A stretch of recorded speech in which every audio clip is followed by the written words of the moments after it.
All right, team, welcome back to the ManTalks Show. Connor Beaton here. Imagine a relationship, just for a moment. Imagine a relationship that is a constant roller coaster of highs and lows, leaving you emotionally exhausted, but for some reason, you're hooked. You're in. It's almost like you are addicted. You love them so much and you're so connected, and then there's massive disconnection. Likely the sex is great, or even if it's not, you just can't seem to pull away. This is the classic avoidant, anxious push-pull. And it is usually more defined by the duality and the dual experience, the juxtaposition of massive affection, getting what you want, feeling close, feeling desired, feeling loved, and then withdrawal. Affection and withdrawal, affection and withdrawal. And you go through this cycle over and over and over again. What I'm going to talk to you about in this video is not only learning how to identify it, but learning what to do with this cycle and how to get out of it regardless of where you are on the spectrum. Maybe you're not an avoidant person, maybe you're not an anxious person, maybe it's just like this dynamic that shows up in your relationship. So let's dive into it. A couple of things. Number one, what contributes to this dynamic are oftentimes the attachment styles of the two people. There's almost always a pattern that's showing up in your life that is familiar to something in your past, right? This doesn't occur in a vacuum.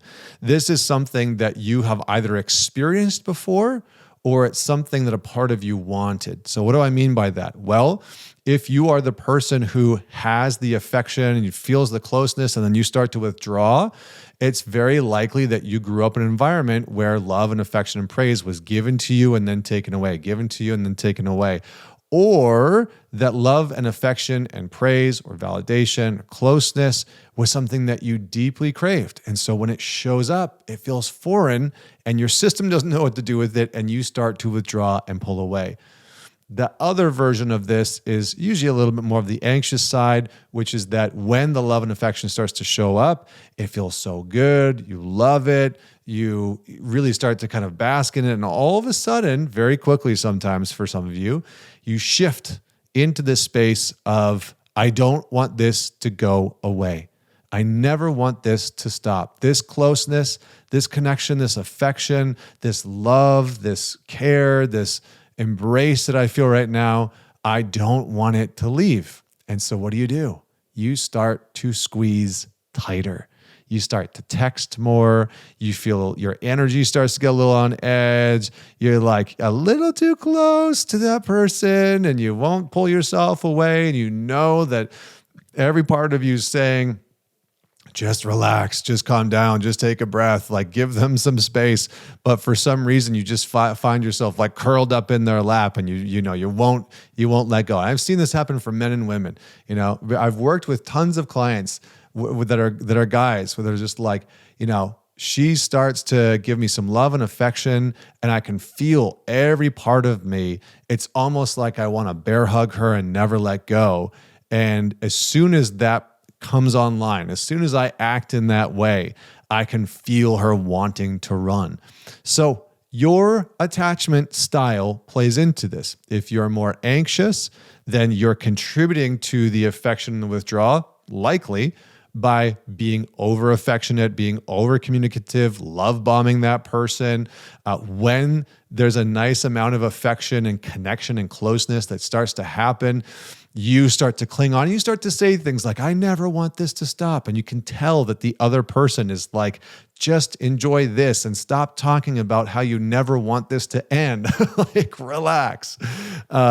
It's that type of commentary that starts to show up from the anxious side. And again, that has roots in your past. And for the avoidant person, it's the threat of closeness. The hard part, I know you avoidants get a hard time. You get a hard rap out there, man.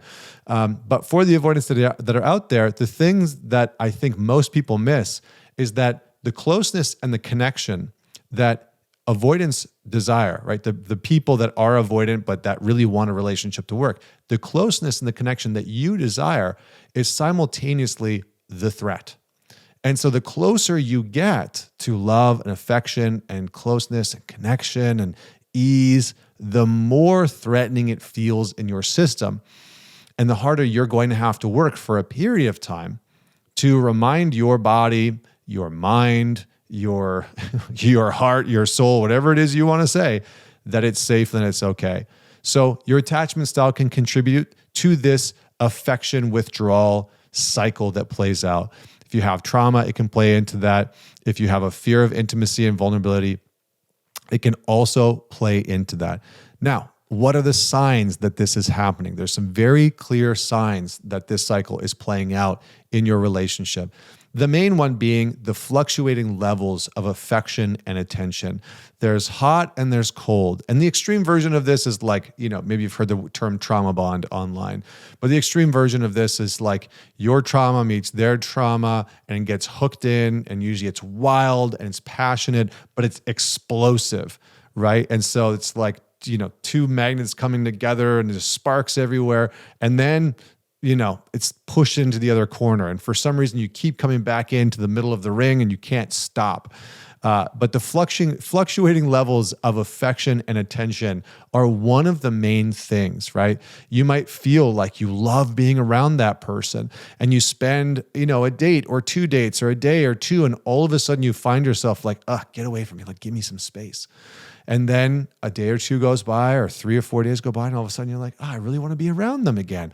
And then, the whole cycle plays out again, right? This, I want to be close to you, get away from me. I want to be close to you, get away from me. And on the other side, it's usually, I want to be close to you. I am close to you. I never want this to stop. I am close to you. I never want this to stop. And then the pain of the separation and the space. And there's this kind of constant push and pull. So the last piece is the emotional stability. I've kind of been hinting at that. Maybe you've noticed, but there's a big amount of emotional instability that coincides with this push and pull dynamic, with this affection and withdraw dynamic. So those are some of the main signs of the cycle. How you start to break the cycle is as follows. Number one, you need to gain some self-awareness of identifying the patterns that you are embodying that are contributing to this push-pull dynamic. You need to identify your patterns that are contributing to this push-pull dynamic, this affection and withdrawal dynamic. What are you specifically doing? What are those patterns? And the second part of it, right? So what are the patterns? Are you love bombing them, love texting them, constantly telling them like, I never want this to stop. If only we could just stay in bed forever. And, this sort of like Romeo and Juliet, overly romanticized gushing as soon as you get any sign of affection. I'm being very dramatic here for a reason, but I think some of you will get it, and hopefully it's not pissing too many of you off. You're like, okay, Connor, we got it. I got it. Are you contributing that, or are you contributing the deep fear of the intimacy, that as soon as closeness happens, your body wants to run. You want to pull away. You don't want any type of like cuddling and snuggling, or, you're hyper vigilant to anything that they're saying that has to do with, commitment or intimacy or really being known at a deep level. So notice your side of the cycle. So bring some awareness to your side of the cycle.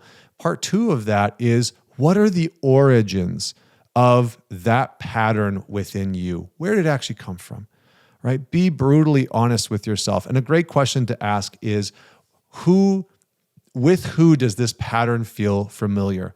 With who does this pattern feel familiar? So once you get clear on some of the pattern of either love bombing, of being overly affectionate, or once the affection is there, you never want to let it go, or once the affection is there, you start to pull away, get very clear on what are the roots of that pattern. What are the origins, and who did that pattern originate with? Did you have that experience with mom, right? Was mom this like stage 5 clinger that just gave you so much love and affection and attention? You're like, get away from me, right? You're invasive. You're constantly intruding in my boundaries. You come into my room unannounced. And so intimacy and closeness and being known became a threat. Or are you the person who experienced the opposite of that, right? Maybe what you experienced was a parent, a mom or a dad, only giving you love and affection under very specific circumstances. And so you were constantly trying to please them and appease them and get them to say, we're proud of you, or get them to say, good job, or give you the pat on the head, etc. So start to get very clear on what your contribution to the pattern is and where it originated. Next is beginning to communicate full transparency of where you're at. So ideally, you have a person that you can go through this with, but you can say, look, I've noticed that we go through this cycle of being affectionate and having a lot of closeness and connection and some intimacy, and then it's like ice cold. Have you noticed that too? Have you felt that? And start to get a sense of, can you meet in the same plane? Can the other person acknowledge that that's true as well? Yeah, I've noticed that as well. Every single time we get close, you pull away, right? So start to acknowledge, hey, I've noticed this pattern. Have you noticed it as well? That's part one. Part two is, are you open to working on that together? Are you open to breaking that cycle together? Now, this is an important part of this because number one, it's very beneficial for your attachment style to heal through, work on some of these things in relationship with somebody else, because you're going to have to go through some hardship with them. Number two, they're also contributing to the pattern, right? So they have their own part that's likely contributing to the cycle that's playing out between the two of you. And if there's going to be any hope in hell, and this is super clear, this is super direct, of you breaking that cycle with that person, they have to be willing to engage in this process with you. And if they are not, they might not be the right person for you to break this cycle, because it's likely a cycle that you've experienced in one way or another in past relationships. And if you want to break the cycle, you need to have somebody else that is willing to do that with you. Super, super important. If you don't, you can still do some of the stuff that I'm about to tell you, but no guarantee that it's going to go anywhere, because they're likely contributing to the cycle, and you can only undo your part and they will still have theirs. So communicate, get buy-in, ask them if they're willing to do this with you, and then radical transparency on both your parts about what you are contributing to the cycle. How do you cling? How do you become over affectionate? How do you shut down affection? How do you pull away from affection? How do you strangle affection? That's kind of what anxious people do. They get a little bit of affection and then it's like straight into the chokehold, and it like suffocate the living crap. I never want you to leave. Right? I think it was like, what is it? Wedding Crashers, like, don't leave me, I'll find you. So that's the classic one. And then the last piece about breaking this cycle is you either have to learn to lean more deeply into yourself or more deeply into the relationship. So if you are the anxious person, you have to begin to learn to trust and rely not more on yourself, but more in yourself, that you're lovable, that you can be grounded, that other person is somebody that's going to lean into the relationship. You can start to trust the relationship a little bit more.